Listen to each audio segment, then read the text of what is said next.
ആലപ്പുഴയിൽ പരക്കെ മഴ തുടരുന്നു. കുട്ടനാട് മങ്കൊമ്പ് ചമ്പക്കുളം റോഡിൽ വെള്ളക്കെട്ട്.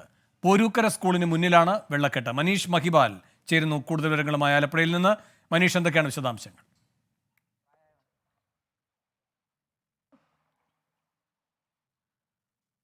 വേണുപാലകൃഷ്ണൻ, ഞാൻ നിലവിൽ നിൽക്കുന്നത് ആലപ്പുഴ മങ്കൊമ്പ് ചമ്പക്കുളം റോഡിലാണ്. ഇവിടെ ഈ പോരൂക്കര സ്കൂളിൻ്റെ ഭാഗത്ത് റോഡ് ഏതാ തോടേതാന്നറിയാത്ത രീതിയിലുള്ള വെള്ളക്കെട്ടായിട്ടുണ്ട്. വലിയ മഴ, അതായത് 2 ദിവസങ്ങളിലായി വലിയ തോതിൽ മഴ പെയ്തിട്ടില്ല. പക്ഷേ ഈ ആദ്യ മണിക്കൂറുകളിൽ തന്നെ മഴ പെയ്തപ്പോൾ തന്നെ ഇത്തരത്തിൽ വെള്ളക്കെട്ടായി. ഈ വെള്ളക്കെട്ട് ഉണ്ടാകാനുള്ള കാരണം തൊട്ടടുത്തുള്ള ഗോവിന്ദ പള്ളിപ്പാടത്തെ പാടശേഖരത്തിൽ കൃഷി കഴിഞ്ഞ് വെള്ളം കയറ്റിയിട്ടിരിക്കുകയായിരുന്നു. അവിടുത്തെ വെള്ളം പൂർണ്ണമായും പമ്പ് ചെയ്ത് മഴയ്ക്ക് മുമ്പ് മാറ്റാത്തതാണ് ഇത്തരത്തിൽ വെള്ളക്കെട്ട് ഈ റോഡിൽ വരാനുള്ള പ്രധാനപ്പെട്ട കാരണം. അതിനെ പാടശേഖര സമിതിയിലെ ആളുകളൊക്കെ തന്നെ പറയുന്നത് KCB വലിയ രീതിയിൽ പണം വാങ്ങിക്കുന്നു. അതായത് പണം ഈ രീതിയിൽ മോട്ടോർ പമ്പ് ചെയ്ത് വെള്ളം മാറ്റുന്നതിന് വേണ്ടി വലിയ രീതിയിലുള്ള തുക ഈടാക്കുന്നത് കൊണ്ടാണ് ഇത്തരത്തിൽ പമ്പിങ് മുടങ്ങിയത്. അതുകൊണ്ടാണ് ഈ രീതിയിൽ ആദ്യ മഴ പെയ്തപ്പോൾ തന്നെ പാടശേഖരത്തിൽ നിന്നും വെള്ളം പൊങ്ങി ഇത്തരത്തിൽ റോഡുകളിലേക്ക് വരുന്ന സാഹചര്യമുണ്ടായത്. ഇന്നലെ രാത്രി നല്ല മഴ പെയ്തിരുന്നു. രാത്രിക്ക് ശേഷം പുലർച്ചെ ഇതിനേക്കാൾ കൂടുതൽ വെള്ളക്കെട്ട് ഇവിടെ ഉണ്ടായിരുന്നു എന്ന് പറയുന്നു. രാവിലെ പുലർച്ചെ 4 മണി 5 മണി വരെയൊക്കെ തന്നെ വലിയ രീതിയിൽ അപകട സാധ്യത കൂടി ഉണ്ടായിരുന്നു. ഏതെങ്കിലും വാഹനം ഇവിടെ ഇതറിയാതെ വരികയാണെങ്കിൽ ചിലപ്പോൾ വെള്ളക്കെട്ടിൽ മുങ്ങിപ്പോകാനുള്ള സാധ്യത ഇവരുണ്ടായിരുന്നു. ഇപ്പോഴാണ് ഏകദേശം വെള്ളം താഴ്ന്നു പറയുന്നത്. ഉച്ചയോടുകൂടി തന്നെ വെള്ളം മാറുമെന്ന് ഇവിടുത്തെ ആളുകളൊക്കെ തന്നെ പറയുന്നുണ്ടെങ്കിൽ കൂടി ഇവിടെ നിന്നും എടത്തുവയിലൊക്കെ തന്നെ പോകുന്ന യാത്രക്കാർക്ക് ഇത് വലിയ പ്രശ്നമാണ്, ആശങ്കയാണ്. ഏത് സമയത്താണ് വെള്ളം വരുന്നതെന്ന് പറയാൻ സാധിക്കില്ല. കഴിഞ്ഞ പ്രളയ സമയത്തായിരുന്നു സമാനമായ ഈ രീതിയിൽ തന്നെ വെള്ളം കയറിയത്. പിന്നീട് ഇവിടെയൊന്നും ഇത്തരത്തിൽ വെള്ളം കയറാത്തൊരു സാഹചര്യമായിരുന്നു ഉണ്ടായിരുന്നത്. പക്ഷേ നിലവിൽ നമുക്ക് ദൃശ്യങ്ങളടക്കം കാണാം. ഈ റോഡിൽ ഈ മങ്കൊമ്പിൽ നിന്ന് നമുക്ക് ചമ്പക്കുളത്തേക്ക് പോകുന്ന റോഡിൽ ഏകദേശം ഒരു 1/2 കിലോമീറ്റർ ഭാഗത്താണ് ഇത്തരത്തിൽ വെള്ളം. എന്തായാലും ഇവിടെയുള്ള ആളുകളുടെ കൂടി പ്രതികരണം തേടേണ്ടതുണ്ട്.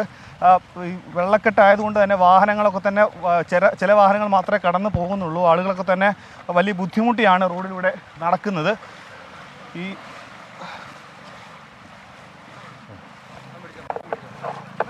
വെള്ളക്കെട്ട് ഇങ്ങനെ വരാനുള്ള പ്രധാനപ്പെട്ട കാരണം എന്ന് പറഞ്ഞാൽ ഇവിടെ കൃഷി വേണമെന്നൊരു ധാരണയായിരുന്നു നേരത്തെ ഉണ്ടായിരുന്നു പാടശേഖരം. വീണ്ടും അവർ പെട്ടിഞ്ഞെടുത്തു. പിന്നീട് എല്ലാവരും കൂടെ തീരുമാനിച്ച് കൃഷി ചെയ്തേക്കാവുന്ന കളയുടെ ശല്യം കാരണമാണ് വേണ്ടെന്ന് തീരുമാനിച്ച് പാടശേഖരത്തിൽ നിന്നാണ് വെള്ളം ഇങ്ങോട്ട് കയറിയത്.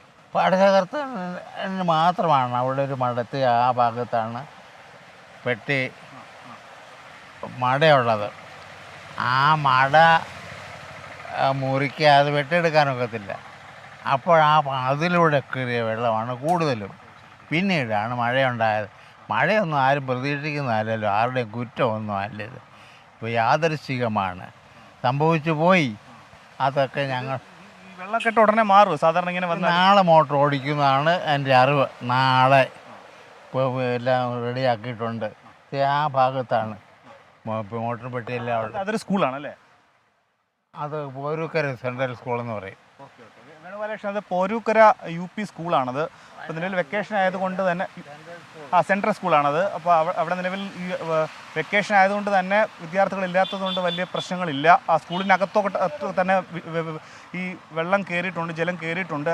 നാളെയോടുകൂടി തന്നെ പമ്പ് ചെയ്ത് ഇത്തരത്തിലുള്ള ഇത് മാറ്റാൻ കഴിയും. ഈ വഴിയിലെ വെള്ളമൊക്കെ തന്നെ മാറുമെന്നാണ് ഇവിടെയുള്ള ആളുകൾ പറയുന്നത്. വേണുപാലകൃഷ്ണൻ. മനീഷ് മഹിബാലാണ് ആലപ്പുഴയിൽ നിന്നും വിവരങ്ങളുമായി ചേർന്നത്.